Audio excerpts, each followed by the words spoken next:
Peace. What's going on, Patrick? Conservative Rap, and welcome.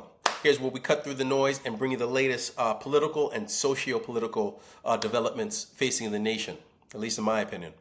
There are more indictments that are making the headlines.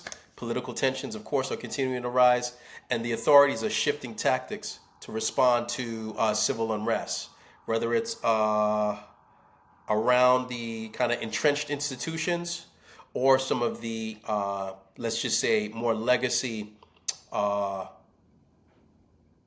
organizations. Everything's under question. So let's take a quick look. Watch this from Truth, or rather from X. Trump's Pentagon confiscates virtually every major media organization's press pass for refusing to sign on to new Department of War media policy.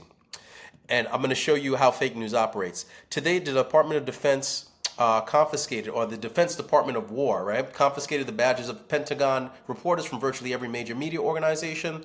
It did this because reporters would not sign on to a new media policy over its implicit threat of criminalizing national security reporting and exposing those who sign it to potential prosecution.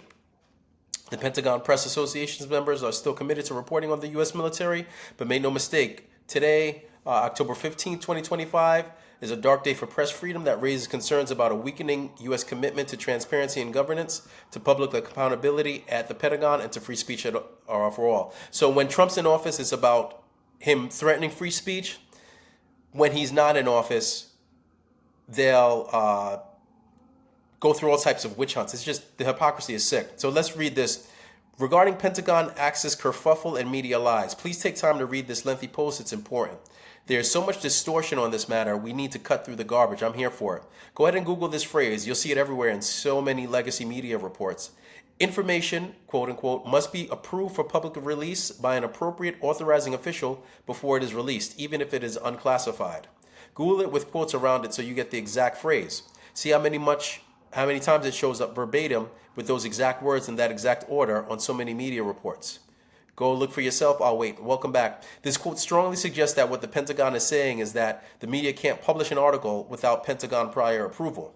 If this were true, that would in fact be an egregious example of prior restraint and a grotesque First Amendment violation. But, see, the verbatim quote is not true. Here's the actual quote. Information must be approved for public release by an appropriate authorizing official before it is released by any military member, DOW, civilian employee, or contract employee, even if it is classified. I'll link to the source document in my post immediately below because the algorithm hates links. Notice the words that are different in the actual quote. I bolded and italicized them.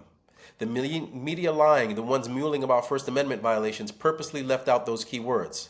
Liar, liar, pants on fire? Let me explain the difference. In the media's distorted, untrue quote, the language suggests that any news story requires pre-approval by the Department of War. If this were true, it would be a clear First Amendment violation, but it's not true. The actual quote merely states that people who work in the Department of War are not allowed to provide important defense-related information to the media without appropriate national security approval party in the DOW authorizing or that DOW employee to share such information first. It's a significant distinction. This is not a First Amendment violation. It's not prior restraint. The press is still allowed to write whatever it wants. The limitation is on DOW employees, military and civilian, and no one else. There are no limits on the press in this matter, and the press is purposely and deliberately lying to you about the issue, lying by omission. Please spread the word, otherwise well-meaning people are being snookered by this propagandist sleight of hand. These evil journotards are foisting upon them. 100%.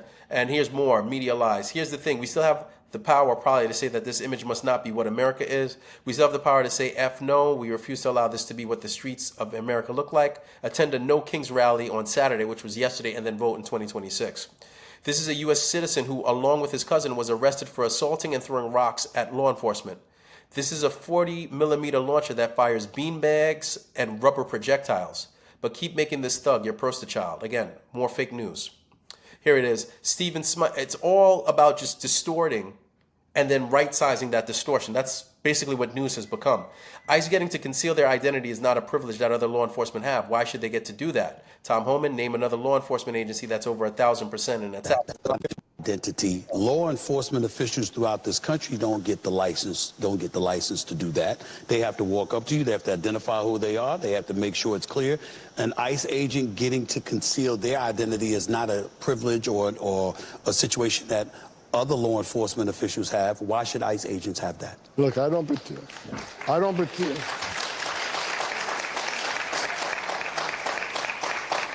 don't particularly like the mask either, but name another law enforcement agency that's over 1,000% attacks on them. And name another law enforcement agency whose spouses and children have been doxxed on social media and been attacked and bullied in churches and schools. These men and women put a gun on their hip and wear a Kevlar vest to go on the streets every day, look for the worst of worst, makes this country safer. Them wearing a mask, if that protects them and protects their families, then that has to be done. No one, you know. I remember the days some of these cities, if they weren't wearing a mask during COVID, you got reported to the police and got arrested for it. These men and women are trying to protect themselves and their families. And again, I don't like the mask. I wish there wasn't need for it. But there's not another law enforcement agency dealing with the attacks that ICE is dealing with right now. Look, immigration enforcement, I've been doing this since 1984. It's always been controversial. It's always been emotional. But people need to remember the men and women at ICE, they don't hang their heart on a hook when they go to work. They're mothers and fathers too. They have children too. And they take very, very emotional things home with them every day. You know, I've done this for over 40 years. Identity. Fascinating counter argument, and God bless Tom Homan. Moving on, not just YouTube. Down detector. This was in response to earlier this week when YouTube first said, "Oh, we're gonna bring, a bunch of conservative channels back," and look at look what happened. They had a major downage. This was interesting. And just a few more clips from FBI Director Kash Patel.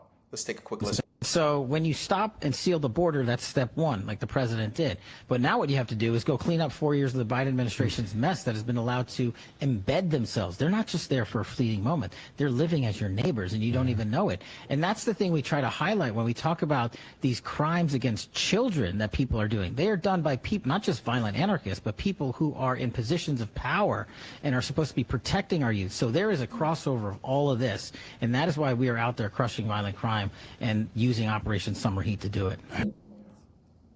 Amen. Operation Summer Heat, just as a review, 8,629 arrests, 2,281 firearms seized, 557 children identified, 7,757 search operations, 421 kilograms of fentanyl seized, 44,569 kilograms of cocaine seized, 2,081 criminal indictments. Joint operations with state, local, and federal partners delivering real results, disrupting violent crime. Now, this is the type of FBI that I want in America.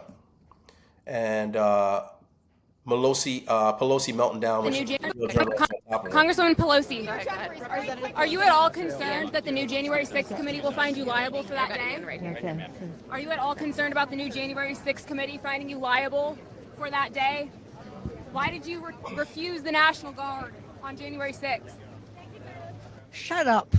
I did not refuse the National Guard. The president didn't send it. Why are you coming here with Republican talking points as if you're a serious journalist? The American people want to know. We still have questions.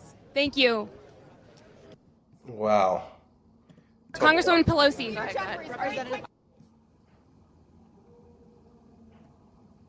And this is just more on the Fedsurrection and what really happened there, the timeline. I'll repost this just as a quick look. Right? Pelosi's Sergeant at Arms, Irving, don't like the optics, concurs with Irving. Run it up the chain. Pelosi's denied. Chief Son's request for National Guard support and a wonderful timeline. The truth's coming out about this stuff, and people are going to wake up to what really occurred that day very shortly. Lastly, we'll close out with some more Kash Patel. This is awesome. Last question. All the things that you've seen, all the weaponization you've uncovered since you came in and found these secret files or restricted files, all those things, beyond those who are already charged, do you think you've seen other crimes that might eventually get referred to justice? Yes, we are looking at so many different leads on criminal activity by those who are in positions of power. And we're not going to stop until every single one of those is fully exposed. The documents are provided either to Congress or the courts of law, and make every referral we can into the Department of Justice. These indictments that you've seen and the ones that you're going to see coming up here in this near future are just the beginning. But I have to remind the audience one thing. Everybody's like, it's 7 months. What have you guys been doing? Yeah. Well, they spent 20 years building this disease temple of corruption. It takes a little bit of time to defeat it and beat it down. And I'm not asking you to trust me. I'm asking you to look at the work the men and women of the FBI have done so far in these 7-8 months and just imagine what we're going to do come the year end. The FBI looks a lot more like the one I covered 20, 30 years ago than the one I had to endure and cover the last 10 years. And that's a great credit to you, Director. There's no doubt about it. The President said it today. We know it's true. Last question. Amen. And amazing. Now, again, new revelations coming out at every forefront. Political, socio-political, geopolitical, financial, economic, immigration. Misinformation is being exposed the second it comes out, and the landscape is changing pretty fast. Feel free to check me out at ConservativeRap.com. Like, comment, subscribe, share, and stay tuned for more shortly. Thanks and take care.